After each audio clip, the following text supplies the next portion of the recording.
तो देश के सबसे बड़े लोकतांत्रिक बहस के शो देश की बहस में मैं दीपक चौरसिया अपने तमाम दर्शकों का, अपने तमाम पैनलिस्ट का, पब्लिक के मंच में जुड़ने वाले मेरे तमाम साथियों का वंदन करता हूं, अभिनंदन करता हूं, नमस्कार करता हूं।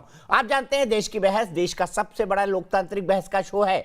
दर्शक ही ये तय करते हैं कि हम किस विषय पर बहस करेंगे और दर्शक ही अपने घरों से सीधे लाइव जुड़कर हमारे साथ बहस की दशा और दिशा को आगे बढ़ाते हैं, उसे धार और रफ्तार देते हैं। सबसे पहले देख लेते हैं हमारे दर्शकों ने यानी आपने आखिर आज बहस का कौन सा विषय चुना है। बहस का विषय हर घर से जुड़ा हुआ है, बहस का विषय हमारी रोजमर्रा से जुड़ा हुआ है और बहस का विषय है कैसे ई कॉमर्स कंपनियां बाजारों का माहौल बिगाड़ रही हैं। 65% आप और हम सब ई कॉमर्स कंपनियों से सामान खरीदते हैं। अभी तो इंडिपेंडेंस डे चल रहा है, स्वतंत्रता दिवस आने वाला है 15 अगस्त को 2 दिन बाद, और इसके चलते दुनिया भर की सेल आपको ऑनलाइन प्लेटफॉर्म कंपनियों में मिल जाएंगी। लेकिन क्या इससे हमारे छोटे व्यापारियों को घाटा हो रहा है? ये बहुत बड़ा सवाल है। इसीलिए आज हम चर्चा करेंगे कि क्या बड़ी बड़ी अंतर्राष्ट्रीय जो ऑनलाइन कंपनियां हैं वो छोटे व्यापारियों के घर के चूल्हे को बुझा रही हैं। साथ ही साथ ये भी चर्चा करेंगे कि जो कंपटीशन वो कर रही हैं या जिस तरह का व्यापार वो कर रही हैं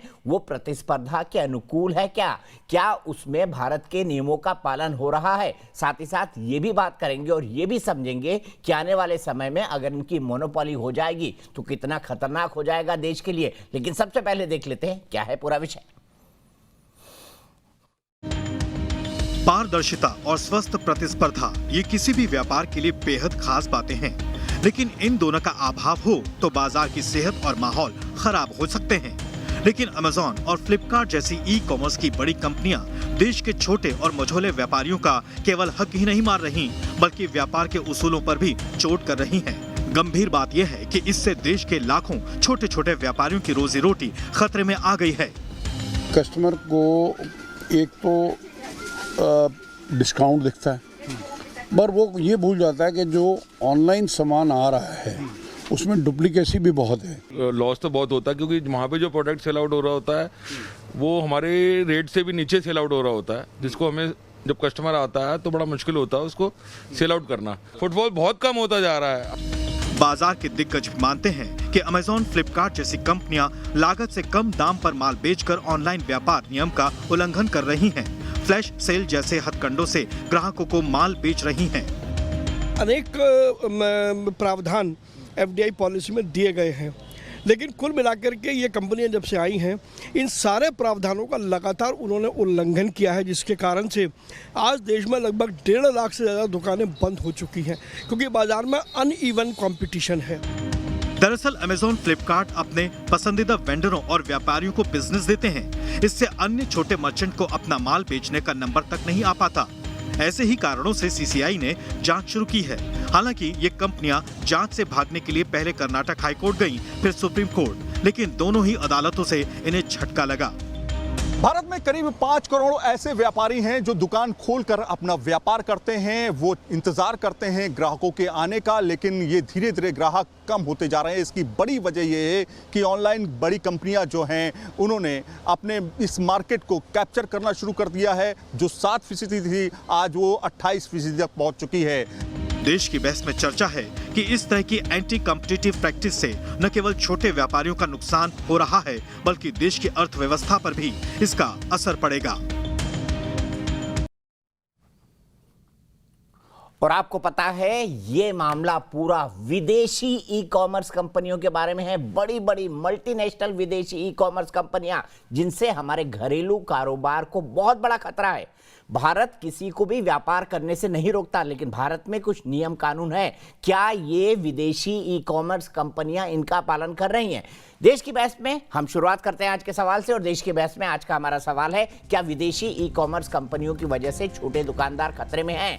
आप शो के दौरान इस मुद्दे पर अपनी राय हमारी वेबसाइट पर दे सकते हैं। आप अपनी राय हमारे मोबाइल ऐप पर जाकर दे सकते हैं, आप अपनी राय हमारे ट्विटर हैंडल पर दे सकते हैं, और आप अपनी राय हमारे फेसबुक पेज पर जाकर दे सकते हैं। कार्यक्रम के बारे में आपको कोई राय है, सुझाव है या शो में आप शामिल होना चाहते हैं तो हमें 9711002266 पर व्हाट्सएप करें। सबसे पहले अपने बड़े पैनल को इंट्रोड्यूस करता हूं। मेरे साथ प्रोफेसर बिजौन कुमार मिश्रा हैं जो कि देश के जाने माने कंज्यूमर अफेयर्स एक्सपर्ट हैं। मेरे साथ प्रवीण खंडेलवाल है जो कि सेक्रेटरी जनरल है confederation of all India traders यानी CIT की, जो बहुत सक्रिय रहा था कोरोना काल में। मेरे साथ इस वक्त जुड़ गए हैं R प्रसाद साहब जो कि फॉर्मर मेंबर है कंपटीशन कमीशन ऑफ इंडिया की में।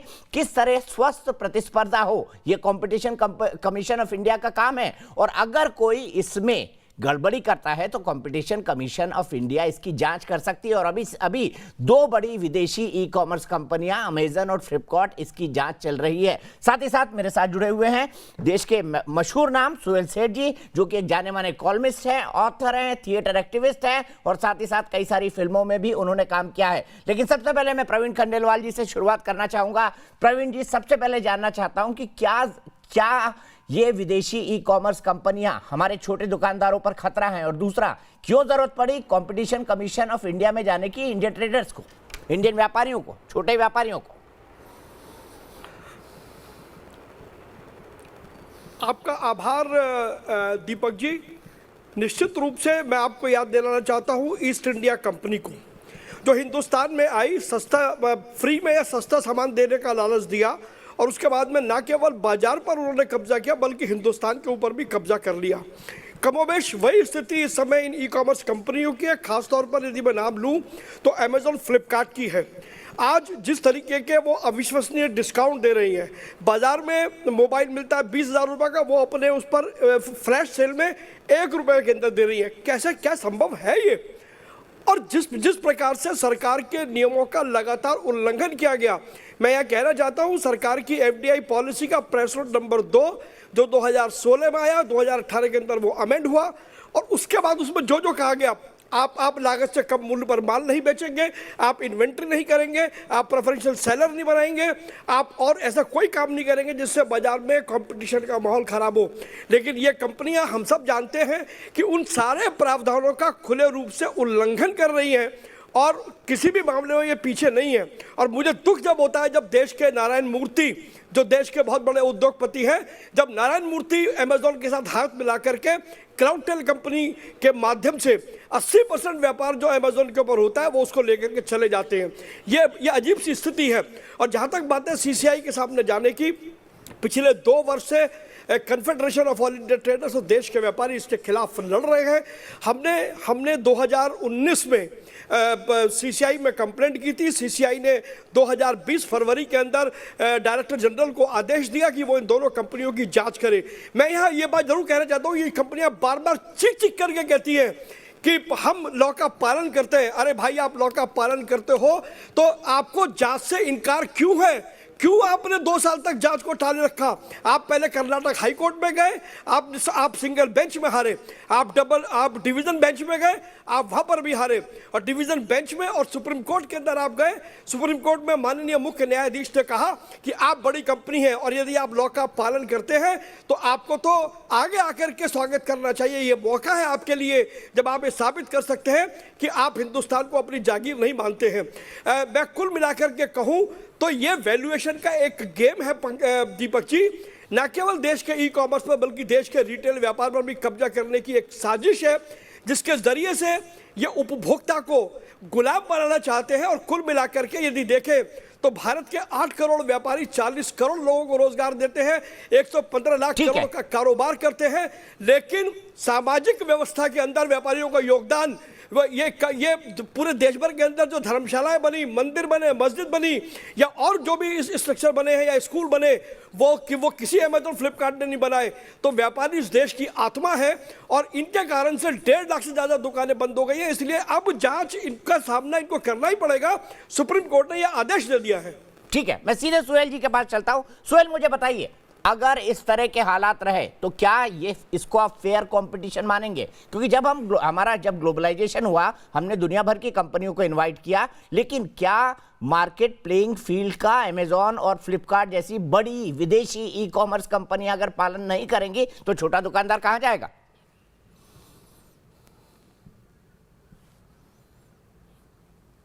आपको अपने घर पे निमंत्रण किया, मैंने कहा दीपक जी आप मेरे घर आके भोजन खाइए। आप मेरे घर आए, आपने भोजन लिया, फिर आपने तोड़फोड़ की, फिर आपने मेरी चीजें चोरी की और आप निकल गए, तो मैं क्या चुप रहूंगा? तो ये एक गलत फहमी है जो अमेजॉन और फ्लिपकार्ट फैला रहे हैं कि भाई हमें न्योता मिला। न्योता अगर आपको मिला तो वो इन्वेस्टमेंट का न्योता था हमारे देश में, हमारे देश के कानूनों का उल्लंघन का न्योता नहीं था। हमने कभी आपको नहीं कहा कि भाई आप अमेरिकन हैं तो आप यहाँ आके जो मर्जी आप करें, हम कुछ नहीं कहेंगे। नंबर 1। नंबर 2, आपके इतने सारे दर्शक हैं, मैं उनको थोड़ा और सरल तरीके से समझाना चाहता हूं ये चोरी कहां पे हो रही है और क्या गलतफहमी ये लोग फैला रहे हैं। समझ लीजिए, जब अमेजॉन या फ्लिपकार्ट जब आए देश में और जब धंधा करना शुरू किया तो वो एक मार्केट प्लेस था। समझ लीजिए खान मार्केट या क्रॉफर्ड मार्केट, ठीक है, पर वो दुकानदार नहीं थे।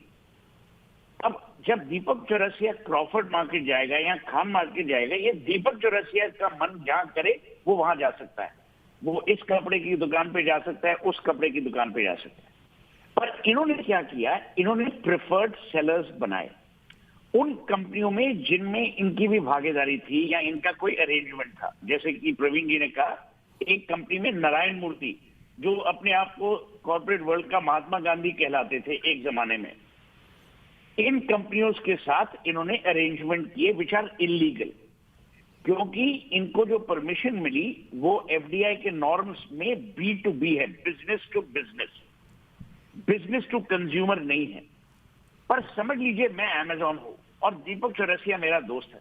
मैंने कहा यार जो तुम सामान बेचोगे मैं उसको ना, जब अभी चल सकेगा तुम्हारी दुकान का नाम पहले आएगा, तो Deepak Chaurasia and sons will come first.